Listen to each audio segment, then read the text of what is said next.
간격이 L이면서 서로 수평한 두 개의 레일 위에 질량이 M인 금속 막대가 놓여 있습니다. 금속 막대와 레일 사이 정지 마찰 계수가 0.5입니다. 그리고 그림에서와 같이 전류 I가 레일과 금속 막대를 통해서 흐릅니다.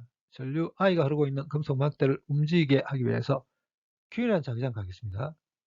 문제의 상황을 보다 명확하게 하기 위해서 이렇게 바라본 그림을 그리겠습니다. 그러면 어떻게 보이냐면 이렇게 보이겠죠.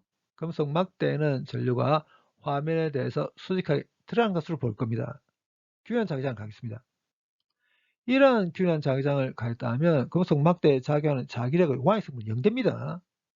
그럼 수직항력이 큽니다. 수직항력이 크면 마찰력 커지요. 그렇기 때문에 금속 막대를 움직이기 위해서 큰 자기장이 필요합니다. 이제는 균형 자기장을 가긴 가는데 수직한 축에 대해서 약간 기울여서 이렇게 간다고 했습니다. 이렇게 하게 되면 수직항력 감소합니다. 수직항력이 감소하면 마찰력 감소하죠. 금속 막대를 움직이게 하기 위해서 필요한 자기장이 감소하게 되겠죠. 근데 이제는 균형 자기장을 가긴 가는데 수직한 축에 대한 각이 아주 크다고 가정하겠습니다. 그럼 이 각이 커지게 되면 마찰력이 감소하긴 합니다. 그렇지만 금속 막대에 작용하는 자기력의 성분 중에 이 X성분이 너무 작아집니다. 이 녀석이 너무 작아지기 때문에 금속 막대를 움직이게 하기 위해서는 큰 자기장이 필요합니다. 이 말이 뭘 뜻하냐면 전류가 흐르고 있는 금속 막대를 움직이게 하기 위해서 균형 자기장을 가긴 가는데 수직간 축에 대한 각을 적절하게 잘 조절하게 되면 어느 특정한 각에서 금속 막대를 움직이게 하기 위한 최소 자기장이 있다는 걸 뜻합니다. 그 최소 자기장의 크기와 그때 수직간 축에 대한 각이 얼마인지 정하게 해보도록 하겠습니다.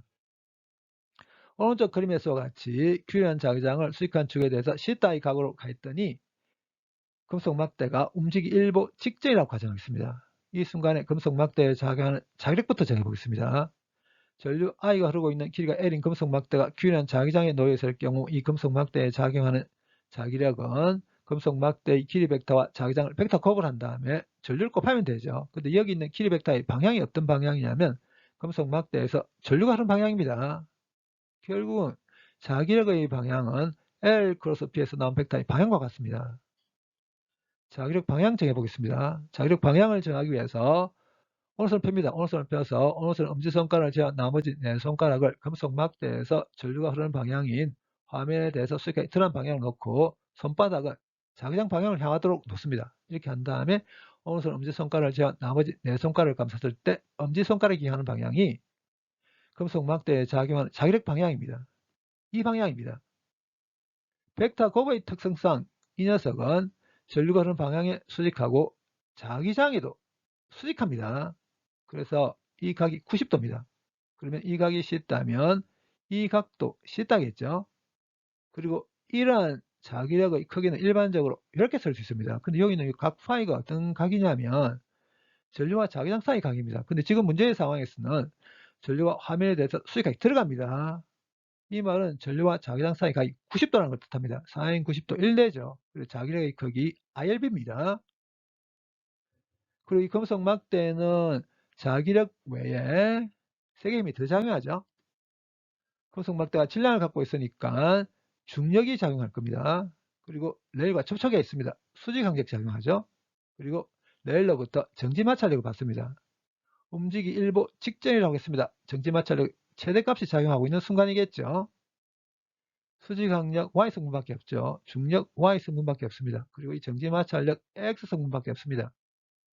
이 자기력이 XY 평면상에 놓여 있습니다. 이 자기력의 크기를 일단 FB로 표기하겠습니다. 그러니까 이 화살표의 길이 FB입니다. 자기력을 이렇게 XY 성분으로 분해할 수 있죠. 이 화살표의 길이 FB 코사인 시타, 이 화살표의 길이 FB 사인 시타죠.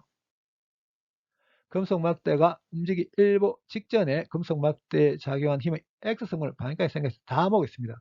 두 개 있습니다. 우선 이 녀석 크기가 FB 코사인 시타면서 어디로 향하고 있는 힘이냐면 플러스 X 방향으로 향하고 있는 힘이죠. 그 다음에 이 녀석 크기가 이렇게 되면서 어디로 향하고 있는 힘이냐면 마이너스 X 방향으로 향하고 있는 힘입니다. 움직이 일보 직전이라고 했습니다. X 방향이 가속도 0이겠죠. 그렇기 때문에 0돼야 되죠. 이 자기력의 크기에 IRB 대입하고 이 녀석을 우변으로 옮겨버리겠습니다. 그러면 이렇게 되게 되죠. 정지마찰력의 최대값은 수직항력에다 정지마찰 개수를 곱하면 되죠. 여기 있는 수직항력을 정하기 위해서 금속 막대에 작용한 힘의 Y승을 방향까지 생겨서 다 모으겠습니다. 3개 있습니다. 먼저 이 녀석 K가 L이면서 플러스 Y 방향을 하고 있는 수직항력이죠. 그 다음에 이 녀석 K가 FB 산시땀에서 플러스 Y 방향으로 향하고 있는 자기력의 Y승분입니다. 그 다음에 이 녀석 K가 MG면서 마이너스 Y 방향으로 향하고 있는 중력이죠. 움직이 일보 직전이기 때문에 Y 방향의 가속도도 0입니다. 그렇기 때문에 0대 되죠. 여기 있는 FB에 IRB 대입한 다음에 이 녀석을 우변으로 옮겨버리겠습니다. 그러면 수직항이 이렇게 됩니다. 균일한 자기장을 수직간축에 대해서 C 따위 각으로 가해버리게 되면 수직항력이 MG에서 이만큼이 감소합니다. 어쨌건 수직항력에 이 녀석 대입하겠습니다. 그러면 이렇게 되거든요. 여기 있는 정지마찰 개수를 괄호 안으로 곱해서 전개하면 이렇게 되죠. 자기장을 구하기 위해서 이 녀석을 좌변으로 옮기겠습니다. 그래서 자기장 구해보면 이렇게 됩니다.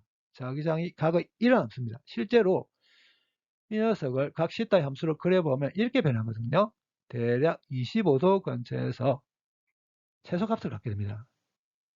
최소값일 때 각을 구하기 위해서 이 자기장을 각 C 따로 미분하겠습니다. 그러면 이렇게 되거든요. 최소값일 때 길이가 0대죠. 결국 최소값일 때 0대야 됩니다. 이 녀석이. 분자가 0이 되면 되겠죠. 분자가 0일 때는 이렇게 되게 될 겁니다. 여기서 양변을 코사인 시타로 나눠버리겠습니다. 최소값일 때 각의 탄젠트 값이 정지마찰 개수와 같습니다. 지금 구하려고 하는 게 각 시타죠. 그래서 자기장이 최소값일 때 각 시타는 아크탄젠트 정지마찰 개수를 대입해서 최소 자기장일 때 각을 구해보면 26.6도입니다. 좀 전에 구한 26.6도와 나머지 주어져 있는 값들을 대입을 해서 금속 막대를 움직이게 하기 위한 최소 자기장 구해보면 0.0876 테슬라입니다.